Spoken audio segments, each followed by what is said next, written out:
here in a little bit. So what do you guys think? Should we just go ahead and kick things off? Awesome. Thanks, Antonio. Glad that you're here.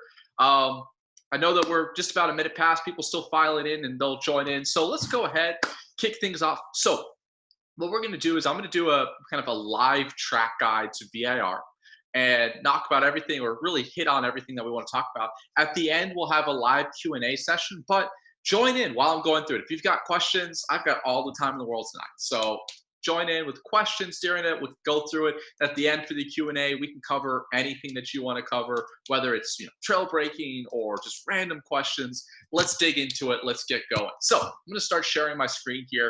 And so what we're going to do is I've got the video I've got here. And sorry, I should just say it went full screen, so your chat probably got hidden.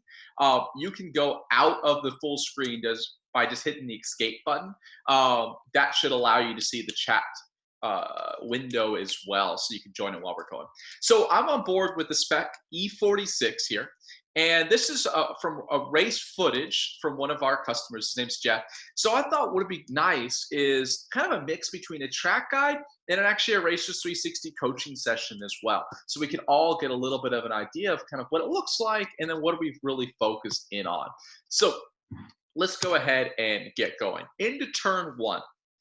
Turn one's a really difficult corner at VIR because it's really low grip. In fact, most of the track is pretty low grip. As we're approaching, you can see already our kind of brake markers are here on the left-hand side. When it comes to general track guides, telling or talking about a good brake zone is one of the most difficult things, right? Because there's such a wide range of cars that we're dealing with. So while we're going through this, it'd be helpful if you guys could just drop me in what type of cars you're racing. I could try to see, hey, is there a general theme that we can kind of start tailoring this towards? Most cars are going to be close to that between the 5 and the 4 marker. Awesome. BMW CCA driver. Great. So you might know Jeff as well here, Dave. So we'll probably be at the 4.5 marker to 4 marker for most cars, for the majority of cars, right? Take that with a grain of salt. If you're in a higher horsepower, lower grip car, you're going to be a little bit earlier. But for the most part, awesome. And Miata, love those Boxster S. Miata's going to probably get to be a little bit deeper, right? So what we're going to focus in on, we got a Mustang in the crowd. So you can see wide range of cars. We're going to really focus on the fundamentals. So brake zones, I'm going to throw away a little bit. The one thing, a piece of advice I would have is we're probably here learning about either a new track or looking to improve our existing driving. When I am learning the track, or even when I'm going to a track that I know pretty well, but I'm adjusting to a new weekend, trying to figure out where the grip of the track is, one of the hard parts, right, is finding my brake zone. How deep can I go? And what I've seen that can lead to is uncertainty with the brake zones, with the throttle. And what oftentimes I see is a driver coming into the brake zone and a slow release of the brakes and like a easing into the brake pedal. Let me know if you guys have ever kind of done that, right? Where you're like, I think I should be braking here and I'm not quite sure. So what my advice to there would be, and this is, whoops, I went back a little bit too far there. What I do to start off a race weekend is I don't want to mess with my fundamentals. My fundamentals are good, strong application of the brakes initially, applying the throttle as I'm ready to start unwinding the steering wheel. So what I will do is, we all kind of know a general area of, hey, I know that this is going to be a really early brake zone. Well, it's easy to pick out an early brake zone. So what my recommendation would be is to start your weekends off with strong fundamentals is to purposely brake early. I might start my weekend off and I might know, hey, I can get down to the 4 board. So I might start braking the first lap at the 5.5. Hard hit initial brakes, good fundamentals, so I don't have to have that easing off, what's going on, full throttle off, brake hard, hard, hard, hard, hard. And then I might drop off the brakes by now. I might coast, wait, throttle. And what's going to happen there is you're going to be able to slowly work up your brake zone with good fundamentals. So next lap, I might, I know, hey, I broke ridiculously early. Let me work it up to the 5 board. Again, I have a long coast period. I'll work it up to the 4.5 board and maybe the 4.25 board, the 4 board. But what's going on there is when you get rid of this kind of I don't know what's going on, and like the slow release of the brake, the bad fundamentals, it makes it harder to actually make the change. So start your weekends off good fundamentals, purposely brake early, have that strong initial brakes. Be patient to throttle. Allow yourself to coast if you need to coast. And that's what's going to allow you to purposefully move that brake zone up. So now as we start to go into the rest of the corner, right? Turn one, the grip in this corner, there's not much of it, is really a pretty early apex. So I'll go back to the turning point here in a little bit, but I want to highlight right where this kind of green and yellow curve starts. That's actually where I want to get down to my apex. Now, I don't want to get up on that curve. Actually, I don't want to really get up on any of the curve. When I nail this corner, I get my right front tire just perfectly along this like concrete curving here. That's exactly where I want to just get there and nice, just kiss it. So to do that, what I'm really looking to execute on is a turning point that comes right about this arrow board here on the left-hand side. Now, I'll be very honest. Do I see that when I'm driving? No, I never even knew it existed until I started looking at video, right? I want my eyes looking down into the apex. But I highlight that because you can go back and look at your own video after the weekend, after the session, just kind of tune in. Hey, am I way too late? Am I way too early? Most of the time, I see a really late turn-in point here. Closer, there's a little bit of a curve that starts down in there. So if you're doing that, let's back up the turn-in point just a little bit and have nice, slow hands so that we can apex, boom, the start of that curving. Now look, what our driver's doing really nicely here is they have a nice long trail. When I nailed this corner, I'm trail braking, I'm trail braking, I'm trail braking, and my initial throttle spot is only at the end of that green and yellow curve.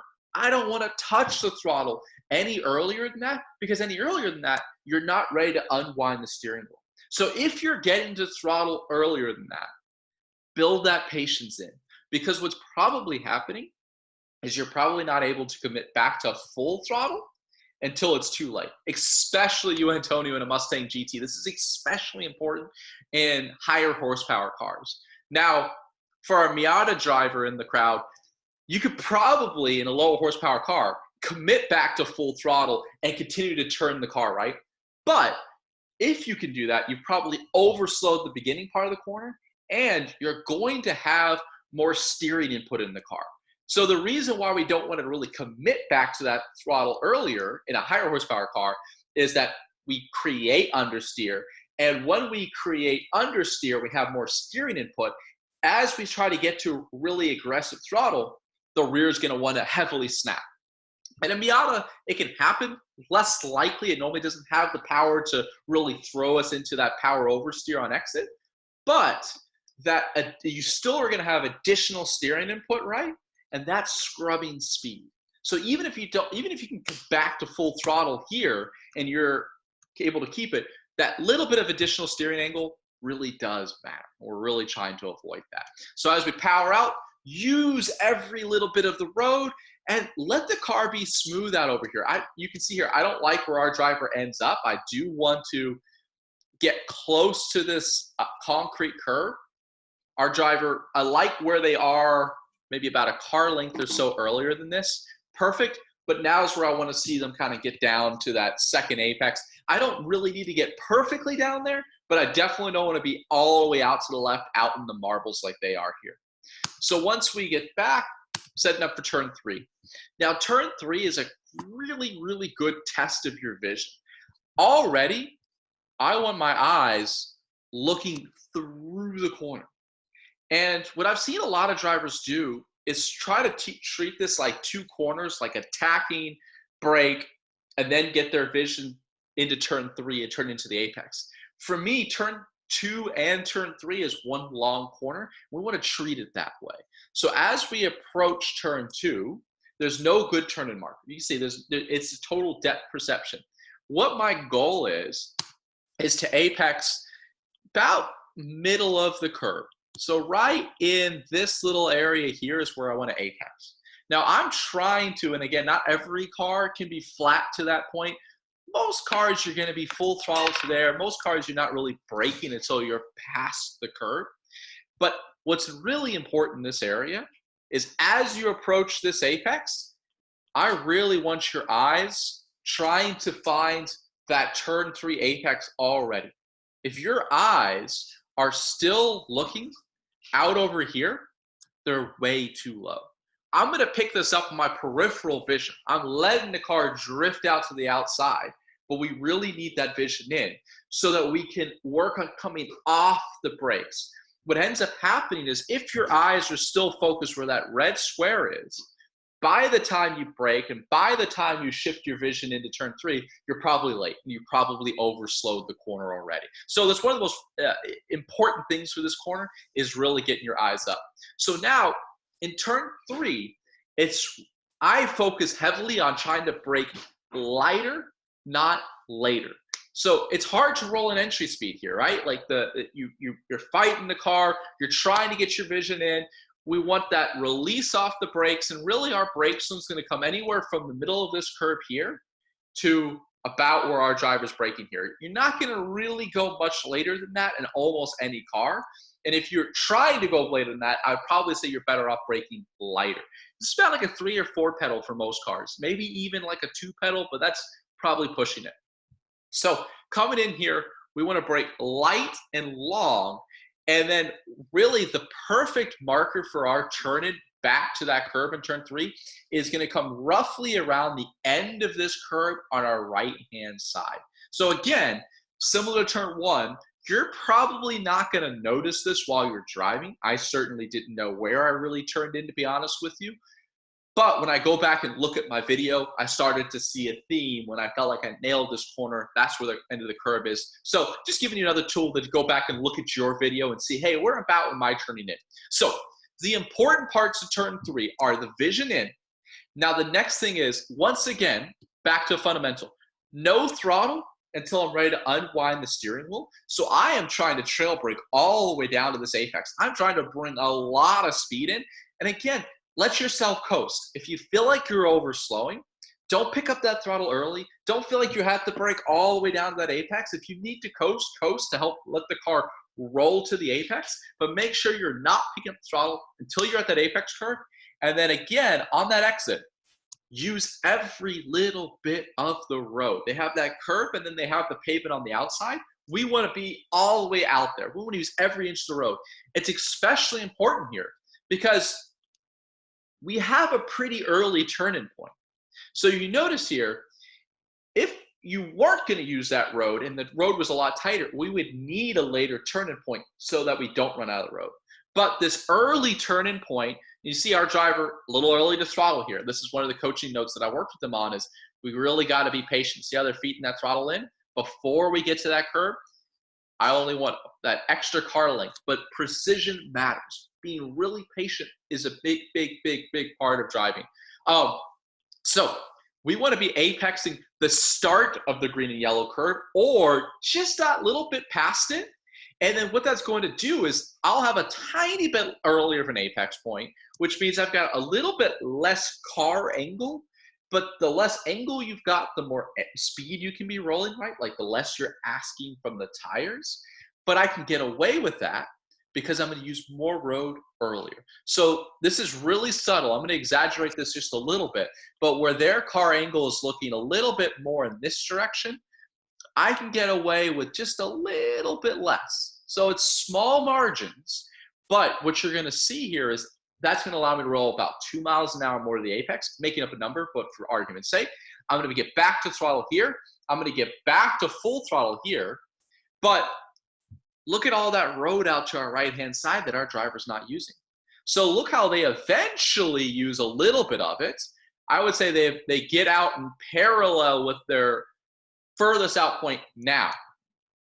But what's often not talked about, and so you can say, hey, they're not quite using all of the road, they're getting out there. But what's not often talked about is, well, when should you get out to that exit curve?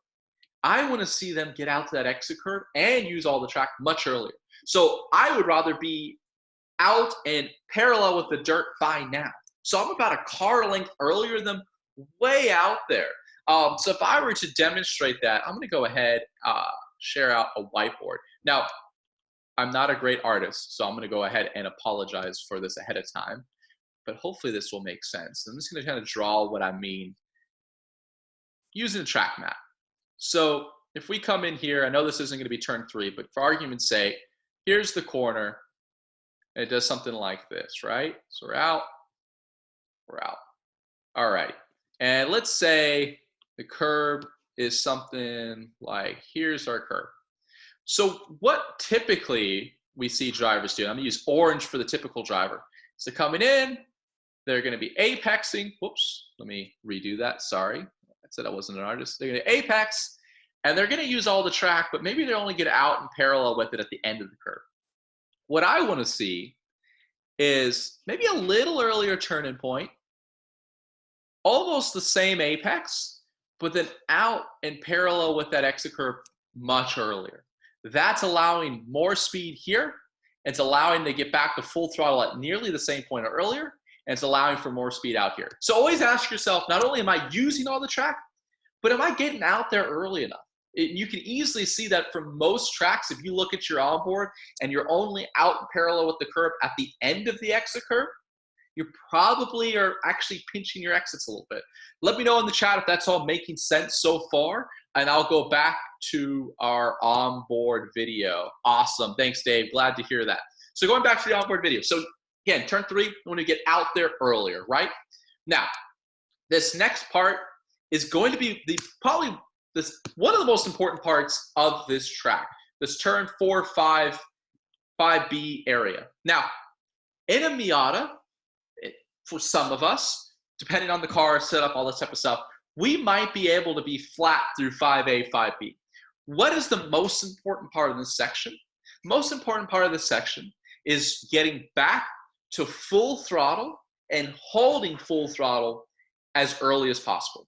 In the majority of cars, that's going to be 5B and the apex to exit of 5B. So if I'm in a car that's not flat through 5A, not flat through 5B, what my goal is to really maximize my run out of 5B, set myself up through 5B. So in a car that I'm able to be flat through through 5A and 5B, well then I'm really trying to do whatever I can to be able to do that. So maybe I'm going to sacrifice turn 4 even a little bit more than normal.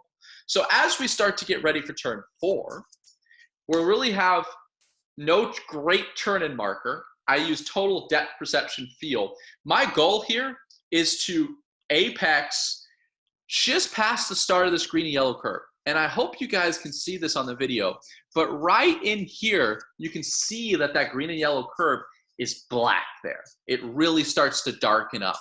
And that's a great indication of probably where you want your tires to go. Anytime you learn to track, most of the time you can follow the rubbered line, you're probably in a pretty good spot. Not always the case.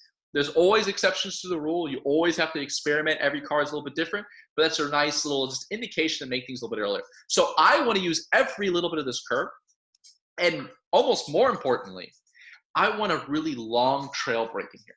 So turn 4, we are sacrificing speed. I don't want to end up any further to the right than mid-road. That's as far to the right as I want to end up. So a great tip for any corner that you're really sacrificing and you're breaking down into, another great example of this is turn 10A at Road Atlanta. I'm sure there's a lot, you guys can chime in here for other corners that are similar to this. We want a really long trail break. We want a trail break past the apex because what I'm looking for is more rotation. I'm wanting to keep the car closer to the inside, so I want more rotation. The longer I trail break in here, and that more rotation I get to a point will mean I can keep it left with higher speeds. So if I'm picking up the throttle too early here, it's going to push me to the right. But by trail braking, I'm going to be able to roll more speed and hold it to the left. So really important here, use all that curve, really long, light trail brake up on that curve, up on that curve. You can see our driver, too early to throttle. In most corners, that's a picture perfect spot. I'm only the throttle as I land off the curve. I would say they, in this car, over-sacrificed a little bit. I would like to see them roll a little bit more speed through here, just a tiny, like a tire width more to the right.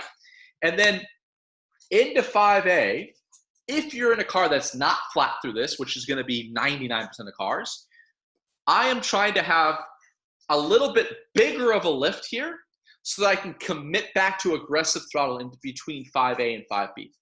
What I want to avoid is maintenance throttle. So a lot of drivers come through here, lift down to 20% throttle, and they'll hold 20% throttle, 20%, 50%, 60%, 20% throttle, 20% throttle, 20% throttle. When that happens, you really don't commit back to full throttle until you're like out over here. So what our driver, and he's worked really hard at this, is that commitment on off throttle. Get to it. Spend more time at full throttle. It's going to be advice that's helpful. It sounds really simplistic, but it can change the way you drive a car. So notice here, our driver comes off full lift. They get back to throttle a little earlier than I would like to see them. So they probably could have held full throttle a little bit deeper. Still full lift. Right as we apex here, bam, that's where I want to get back to aggressive throttle. And then notice here, they're back to full throttle, full throttle, full throttle. And then we want to kind of time the lift we need for 5B to come as we're turning in. So we can get that weight on the front nose at the right time and get that rotation. So notice here, right as they're turning in, they're waiting, and here, they're able to be flat through 5B. Perfect if you can do it. In a Mustang, that's not gonna happen. So in a Mustang, we're gonna time that lift right about here. You're gonna wait, be patient, and then in this range right now, this is where I wanna get back to full throttle before I get out to this exit curve. So if you're in a car that's not flat through 5B, make sure that you're getting a big enough lift so that I can get back to flat right at that apex, so I can be faster all the way down to the S's. Does that all make sense so far? You guys have any questions on the first, third of this racetrack so far? Let me know in the chat. We can always go back and cover any of that or go back at the end. Awesome. Thanks, Steve. Good to hear that. So let's just go through the S's really quick. The S's, where should we apply the throttle after 5A? Dave, really quick. So just to answer your question, Dave, does a little bit depend on your car after 5A, you're asking? What my goal is to, hold it, commit back to full throttle, time that lift here so that I am getting back to throttle right as the car compresses. I like to avoid the apex curve in 5A. That's probably more of a person. The curbs are very much independent. It's different for everyone. Sometimes I use a curb one weekend and not the other. Most of the time in 5A, I like to avoid it because the car compresses a little bit earlier. When you use it delays that compression. So really right in this range, bam, that's where I want to get to it, and then hold it. Hopefully that makes sense for you. So, awesome. So into the S's. The most important part of the S's are our eyes and where we start off, our initial turning point. We've got a great reference point, and that's going to be the end of this access road here, right where the grass starts. That's where our initial turning point comes. So we want an initial turning point comes in here, turning down, apex in the middle of this curve, and now everything really depends on our timing of our first right-hander up the hill here. We want to hold it left beyond the end of the curve here for a little bit. So if you're turning in already here, you're going to be too early and you're going to be really out of sorts over the top of this curve.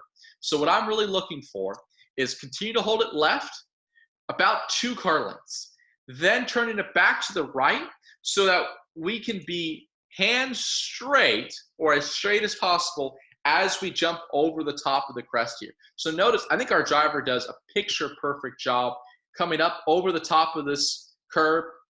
They're using every bit of the curve, but their hands are going to be as straight as possible as you come over the top of it. So everything depends back on the timing of that first right-hander. If you feel like you're out of sorts at the top of the hill, focus on when you turn to the left, when you turn to the right. And if you're out of sorts there, you're going to be out of sorts all the way through Oak Tree pretty much. So really, really important. So coming up over, crest of the hill, hands straight, car lands.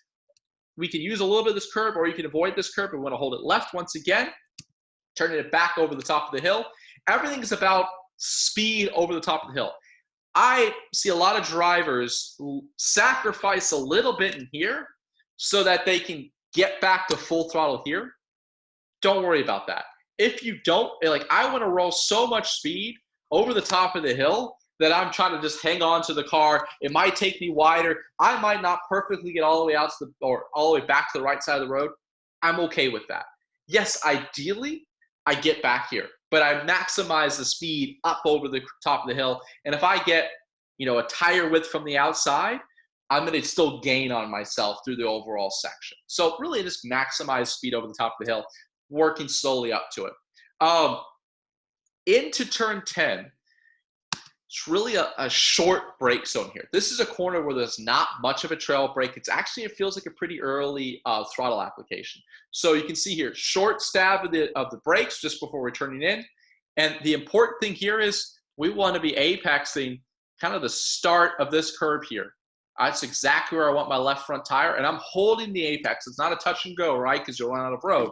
So I'm holding that apex, and I want to wait to throttle until about here. So our drivers, the fact that they're already back to this aggressive throttle at this point, I know that they've overslowed the corner. So entry speed is the most important thing through turn 10, not getting back to throttle. If you're back to full throttle at the apex, you've overslowed the corner, especially unless you're flying off the edge of the road, then maybe not so much. But ideally, initial throttle, using every inch of the road. So one important part, I don't normally like to talk about, mistakes or driving off the side of the road, but just something that we've seen time and time again, and I'm sure that everyone in this chat that's driven here has seen it. If you go drop tires on exit here, most important thing, and this is true for most areas, but this is just really important to turn 10. This is a big thing for this track. Get your hands straight and just ride it out. If I go off, I drop my tires, get my hands straight, sacrifice the time. Don't try to save your time and get back on the track, because every weekend someone drops a tire, tries to get back on track, and the car hooks. You're going downhill. It's really rough. You've got the inside really unloaded through this section. So the car is really susceptible to hooking back to the inside here. And that's a day over type of mistake. So make a mistake. It's okay. Get your hands straight. Ride it out. Lose a second or two. Live to fight another day. Just something that's really important to know here. So let's go talk about Oak Tree. Probably maybe the most difficult corner on this racetrack. Maybe the second most difficult corner on this racetrack. What we want to do is hustle the car back to the left. Now, most of our brake zones are going to be anywhere just about this 3 board is where most of us will be braking. Miata, maybe you're a little bit closer to the 2 board, but you're in this range. When I nailed Oak Tree, I'm just going to run through it really quick and then come back to more detail. I am trail braking all the way through. Coming in, apexing the start of this concrete curb, still braking, still braking, still braking, still braking, still braking, still braking, little bit off the brakes, initial throttle. That's going to be true for every car. We don't want to get back to throttle in between the apexes. But how can you do that? So first and foremost, hard initial brake, and then as soon as you get that early turning point, I want to be coming off the brake pressure. Now, typically we're going from 5th to 3rd gear. Is that going to be true for most of you? If anyone's driven here before, let me know. Awesome, Dave. Awesome. So this is an area. How many drivers that are driving a manual H pattern like to skip gears? So if you're going 5th to 3rd, do you try to do it in one shift, or do you like to break it up? Let's just wait for an answer here. No, break it up. Awesome. So Gary likes to skip. Dave likes to break it up. So break it up, same. I want to avoid skipping gears at all costs. Now, I know that's maybe for a lot of you that sounds weird because it may be easier and quicker to shift it. There's 2 reasons for that. One, to be consistent in terms of how much blip do I need to avoid the locking of the rear tires. It is really difficult to do that with one shift. It's also just not optimal for a few different reasons, because you're not really getting that engine slowing throughout the brake zone. The third part is a little bit corner specific, but if I want to only do one shift through here, in this first section, when we get really low in the RPM, which you would be if you're still in 5th gear, the car can get numb. So you want to get one downshift. You want to shift before this apex curve. But for me to get my shift from fifth to third by this point, I've got to be going slower than I have to. So Oak Tree is a corner, turn 17 at Sebring's another corner I like to do this, where I really like to space out my downshifts to be able to roll in more entry speed. So when I nail Oak Tree, I come in, I get one downshift here. So I feel the car, I can really bring the speed over the top. And my brake zone here is sort of not traditional. I'm gonna have a hard initial brake. I'm gonna lighten, I'm gonna get one downshift. I'm gonna lighten my brakes, lighten my brakes, lighten my brakes. Here I might add a little bit of pressure back. My second downshift comes just before I turn it back in. What that splitting of the brakes, of the downshifting does is it naturally allows you to roll in more entry speed.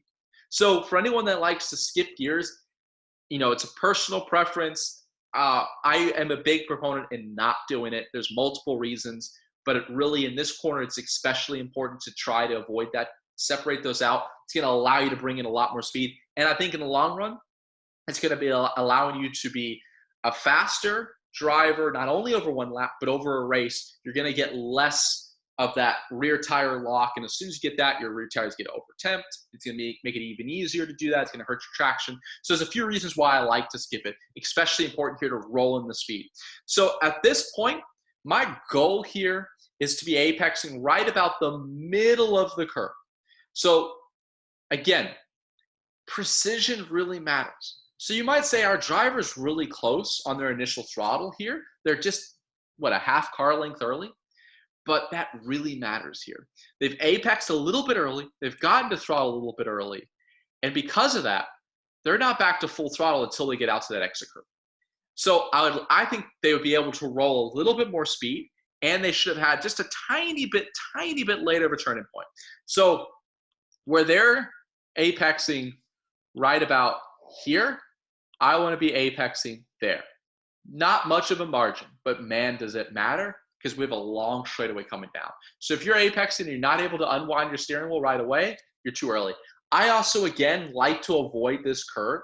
Most of the time, a curve and a corner like this just picks the tires up, and by the time it lands, you're fractionally later back to full throttle.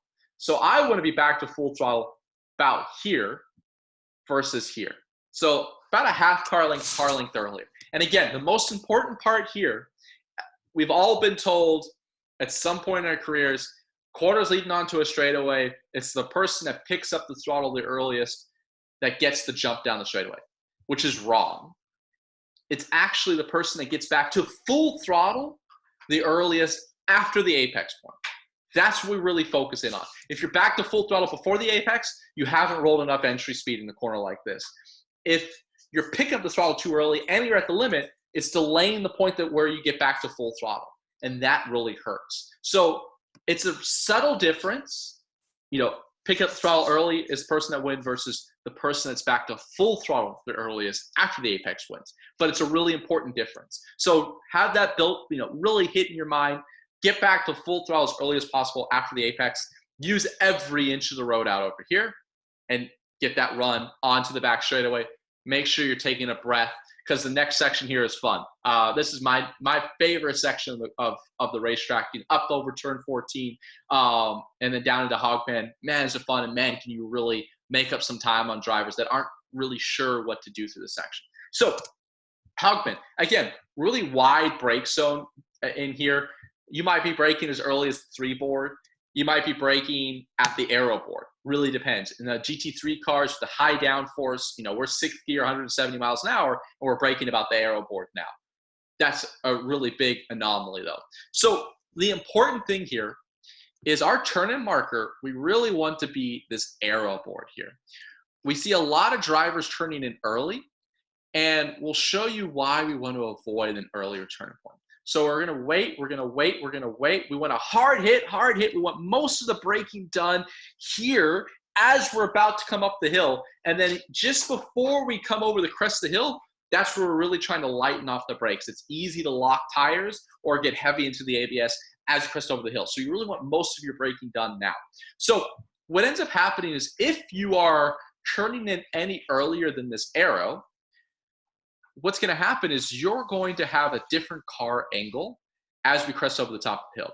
So there is a great reference point of this concrete curb right here. If you turn in any earlier, you're going to have a car angle that's looking very much this direction. Now, we want to be able to hold the car a little bit to the left as we crest over the top of the hill. So that later turn-in point allows us to roll more speed over the top of the hill and naturally have a car angle, again, I've exaggerated that a little bit, that allows us to hold it to the left. Now, I don't want to be perfectly to the left side of the road, but I want to be pretty close to it, and I can roll more speed over the top of the hill and be able to hold the car left because of that turn-in point. So over the top of the hill, see how we're not apexing the start of that concrete curb, we're apexing the middle of it here. Driver does a great job. Beautiful, super light on the brakes. See how they're not perfectly to the left, but they're pretty close, exactly where I want to see them. Now, coming off the brakes, we want to apex the start of the green and yellow curb. Again, I don't want to use the curb. I want my right front tire just to kiss that concrete curb, but getting right down to it. Patience here again. Patience, patience, patience, patience. Initial throttle only coming here. Notice how long around that corner is, but once again, I'm sacrificing a little bit of speed. Now, some cars are going to be able to be easy flat through 15 here. What I would say is start your weekend off sacrificing, end up about here. And if it's easy full throttle through 15, roll a little bit more speed through 14 and use a little bit more road here. If it's still easy flat, do it a little bit more. Do a little bit more. I don't really know many cars that are able to use every little bit of the road here and still be flat through there. But if you're in that car, great, go for it. Don't sacrifice if you don't have to. But that's really what we're looking to do here in a car that's not flat through 15. We want to use enough road to where we're not overslowing 14. It wouldn't really help us much to be even further to the right, but we don't want to end up so far to the left that we have a huge lift in 15. Got to find the balance. So I think our driver ends up in a really solid spot. And you can see they're full throttle easy through there. Should have used more road. Well, they're full throttle and then a shift. Okay, yeah. So they should use a little bit more road. So then what I would say is come in here, commit to it, be further to the left. Can you still be flat? If you're no longer flat, then you back it back off again. That's a great spot of learning that give and take. Through 15, kind of apexing here. It's going to compress. We want to apex the start of that green and yellow curb. Make sure your eyes are up. Use every inch of the road earlier. And now we approach hog pen. So in hog pen, the first, just really quick notes, turn-in point's going to be the end of this curb. And the most important part is we want to use every inch of this curb here on our left-hand side of the road. Every little bit of it. That's going to be one of the most critical things about being fast through this section. So we want to be light brake zone coming just past this curb, maybe a little bit before this curb. And a heavier Mustang, you might be braking already here. Miata, you might be getting pretty close to that left curb before you're braking. But turning in here, look at that. Perfect from our driver. I would like to have seen them turn more aggressively though. And I want to have my left front tires coming up over, like I'm almost in the grass there. Use every little bit of it. Super important. The reason why it's super important here is because as you land on the other side, you're going to land on the left side of the road, looking exactly where you want to look. When you try to drive around this curve, you have to overslow the car to get it back to the left. So what I'm trying to do, again, this is somewhat similar to Oak Tree, where I kind of have two brake zones in here. I brake hard in here. I come off those brakes, super light on the brakes. And then as the car lands, I kind of brake a little bit heavier again to get the weight on the front nose. And now the second most important thing, actually probably the most important thing throughout this whole section, again, comes to how early can I get and keep full throttle on exit. That's what I'm focused on. Everything else, that's the foundation, is after this next apex, how early can I get back to full throttle and keep it? And then what I want to do from then is roll in more speed and more speed and more speed until I start making mistakes in terms of getting late to full throttle. And then I know I back it up a little bit. So everything is built around the foundation of getting back to full throttle and exit here. So holding it left. Some drivers like to use this curb. Again, another curb I like to avoid, but I've seen a lot of really fast drivers using this curb. I want to pick up the throttle right in this compression. Right here, bam, aggressively back to full throttle. Use every inch of the road. This final right-hander is going to be flat for almost any type of car, and that's going to lead on to the front straightaway for a fast lap.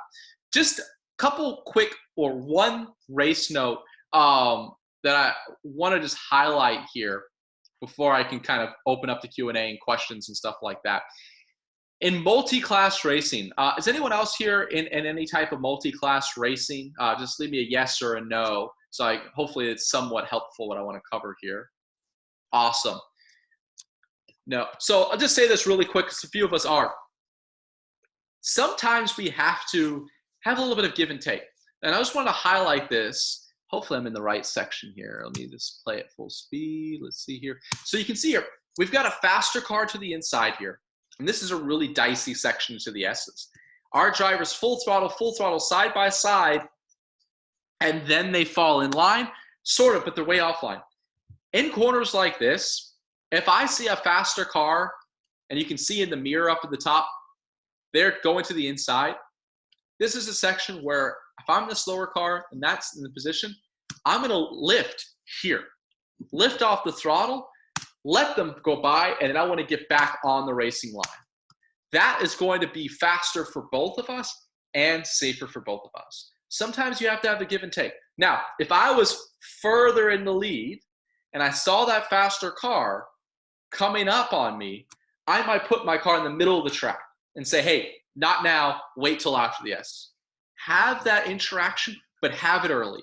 Don't wait until you're turning in gear before trying to lift and make that speed adjustment, because now our driver put themselves in a much bigger risk, and they were both slower, because I guarantee that faster driver was like, I don't know if the person sees me, I don't know what they're doing, they're going to feed off a little bit, you don't know what they're doing, you're kind of feeding off a little bit. Just really wanted to highlight that. Really important here at VIR, here in the S's and turn 10, and a lot of other tracks. So I hope that all made sense. Do you guys have any kind of VIR specific questions that I can cover? Go ahead, drop it in the chat. If not, I'll open it up to just a free, Q&A session where we can all join. What should you do in the web? Okay, great question. And the honest answer for you is probably not going to make you very happy, but it really, really changes. Everything is so dependent. Even in the same car, on the same weekend, I might change my lines.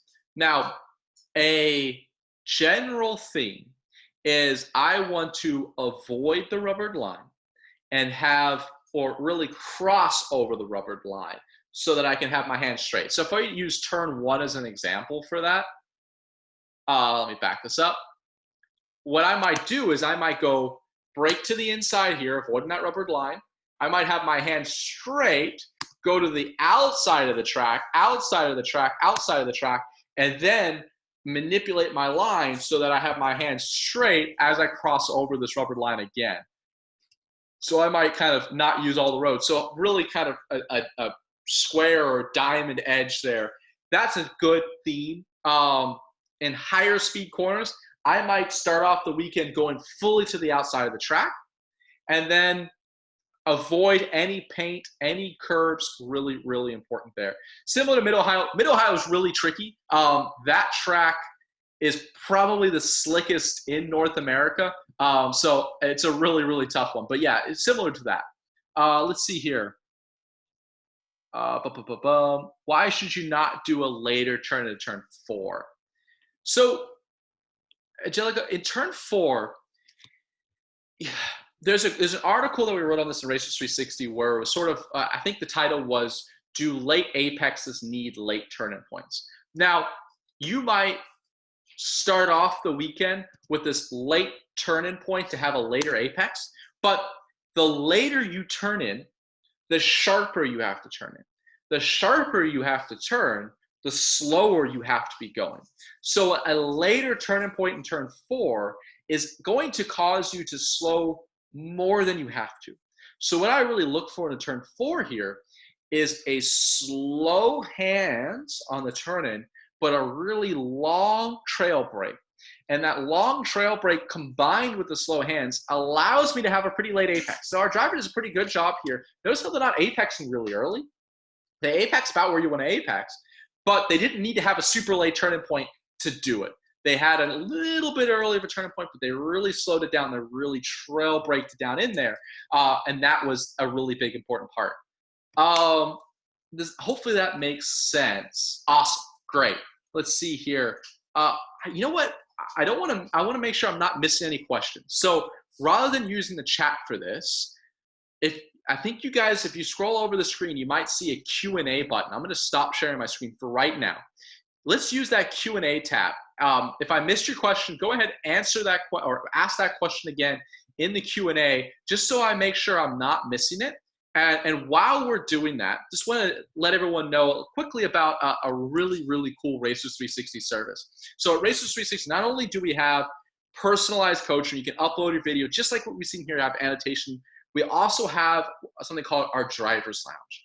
In here, we have 40 racetrack guides. These are 15 to 30 minutes long, turn by turn, just everything you need to know, written notes. We have webinars. We have hours and hours of webinars. You can also join any future webinar live. Also exclusive partner discounts. All of that is just $10 a month. We just released today a monthly payment plan. If you guys are interested, I just threw a link in there. We hope you guys will consider the Racers 360 Driver's Lounge. It's a really powerful service. Cancel at any time as well if you'd like. But just want to throw that in the link. If you're interested, go ahead, click on that. Like I said, just $10 a month. 40 racetrack guides, lots and lots of webinars. Let's get back to the Q&A here. So Gary, as you come over the first crest of the S's, the car seemingly picks up an enormous amount of grip. Is that just due to the hill compression, or is there more to it? So the reason for that is as you crest up and land, the road does compress before it really picks uphill. So 100%, it's the compression in the road that gives us the grip that we need, and that's what allows us to kind of jump the car and still make the corner at the top of the hill. So if you got any questions on that, make sure you are asking in the chat or answering in the chat as well. Steve, is there grip different between the old asphalt and the newer patch it? Does it impact the lines and how we drive? I find that it does change a little bit with the weather. In the heat of the day, I've noticed that some of the patches can lose a little bit of grip. As those have started to rubber in, that sort of stopped happening as much. So if the track is really green, if it's, you're going to be the first person there once things normalize again and the rubber's not down and it's really hot, you might notice that the patches have a little bit less grip than the old asphalt. Typically not. Most of the time, those patches are going to be a little bit more grip, especially once they're rubbered in. So for the most part, I try to stay on them. VIR has done a pretty good job, in my opinion, of having the consistent grip between them. Let's see here. DN, which corner has the most potential to cut lap time?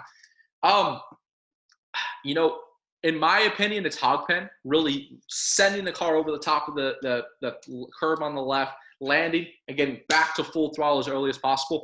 That's big. The other thing is, look, the S's are intimidating. A lot of drivers are going to underdrive the car through there as they slowly work up to it. So you could probably make up a lot of time in the S's. That's probably, if you were to ask me, what's the highest risk corner that you can make up the pure most amount of lap time? Going to be the S's. What's probably the lowest hanging fruit in terms of risk versus reward? Probably going to be Hogpen. Hopefully that makes sense. Let me know if it doesn't at all. On Dave, question about shock settings. I run an MCS on the E36. What do you recommend at VIR? To be honest with you, there's no general guidelines I'm going to be able to give on that without more context. So I don't know kind of the ride height, the spring package, your driving style, the weather.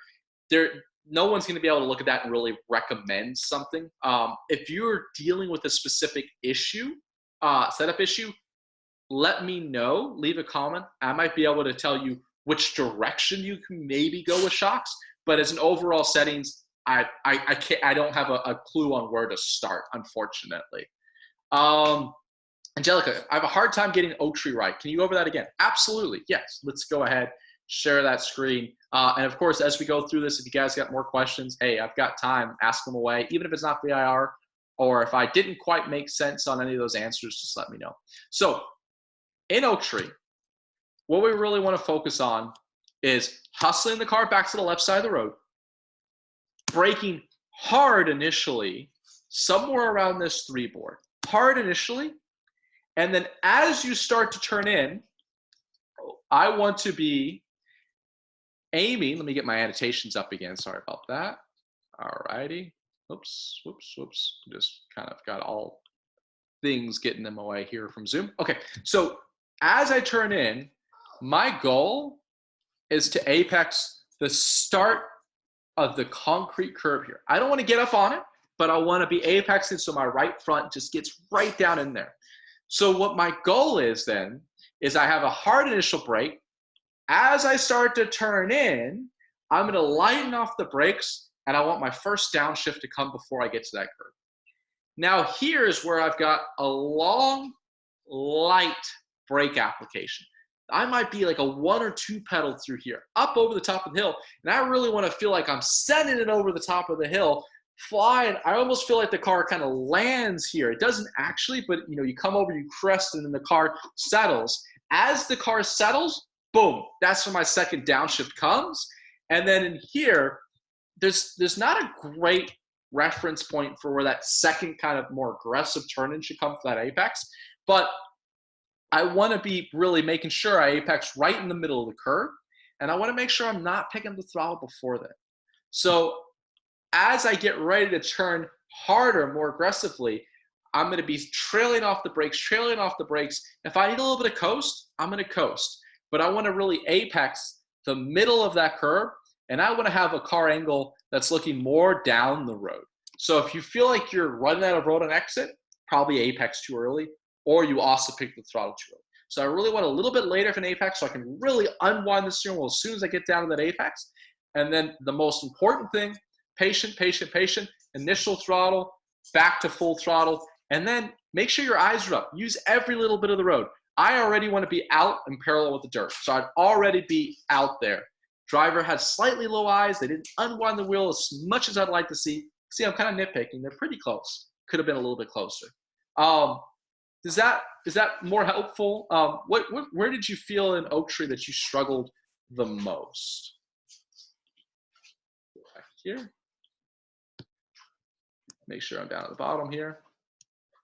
And of course, if you guys have more questions while I wait for Angelica to respond, throw them in the Q&A. It's nice to get a break and talk racing, so that's what we're here to do.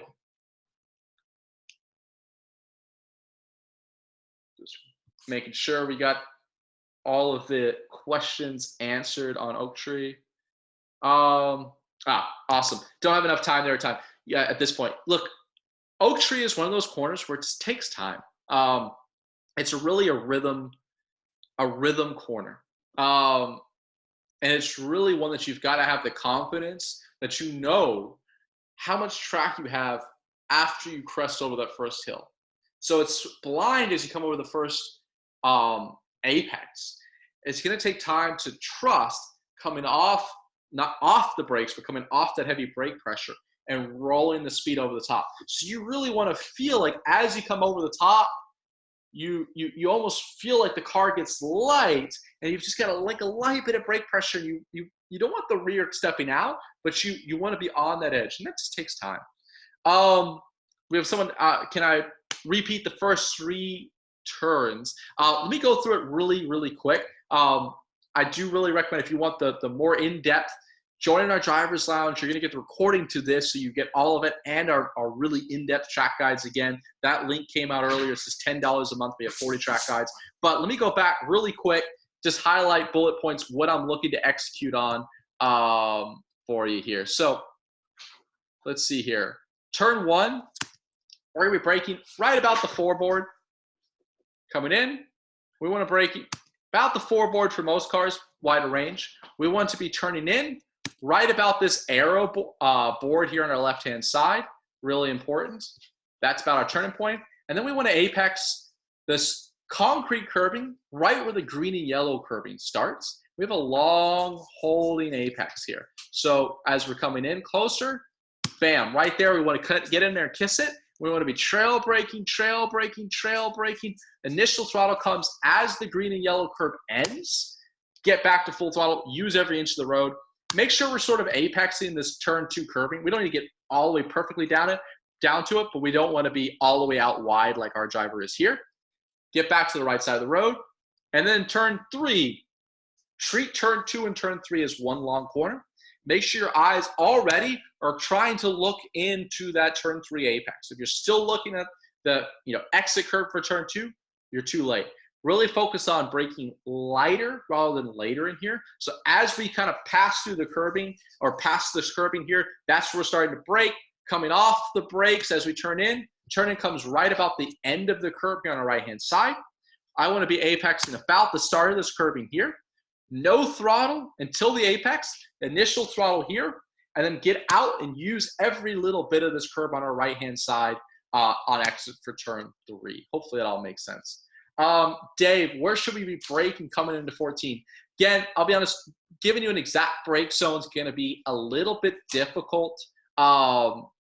Most cars are going to be somewhere between about that 2 board. So let's see. We are in this car here, the Spec E46, about the 1.5, 1 3/4 board. That's where I would say most cars are going to be. Just about the 2 board. Higher horsepower, lower grip cars, you'll be closer to the 3 board, but most of the time about that 2 board.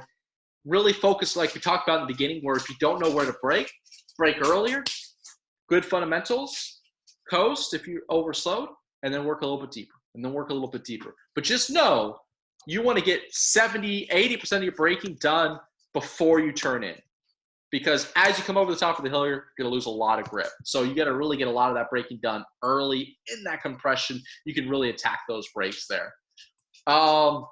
Angelica asks, Nelson, one of our Racers 360 coaches, has been telling me to really work on my exits.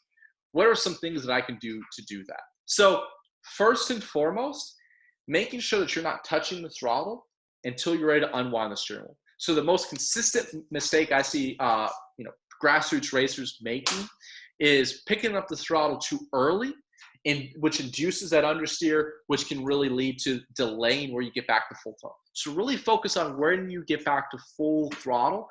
And then really second is, that point we were making earlier on, it's not just about using all the road on exit, but it's also about how early do you unwind the steering wheel, how early do you get out to that exit curve. So the second thing I would say would be, make sure you're picking your eyes up. So if using, let's see here, what corner is a good one to use? Let's say using turn 3 as our example, not perfect example, but so I'm looking for that apex, By now, I'm looking for that exit curve. If you're still looking at the apex, your eyes are too low, and I'm really looking for that exit curve, and I'm asking myself, how early can I start to unwind the steering wheel? And because my eyes are up, I'm going to start unwinding the steering wheel a little earlier than the driver we're on board with here. I'm going to be a little bit wider. I'm going to have a less steering angle, which means I'm able to get back to full throttle earlier. Those are the 2 things I would really focus in on. Hopefully the early throttle is something that you guys have been working on, because that's probably the biggest. Steve, I was at VIR a few days ago, struggled with the second glide entry on Patriot, Grand 17. I don't have good video, to be honest with you, Steve, from the Patriot course. I've not driven there. Our other coaches are more in tune with that, especially going to be Mike Skeen, Cameron Lawrence. So we really recommend, if you've got video, shooting your video out to Mike or Cameron. They're going to be a lot more helpful for you there. It's not one that I know that well. Unless it's a corner on like the main course. So I apologize for that, but we like to make sure we're giving you good answers, not just any answer. So let me know if there's any other questions at VIR there.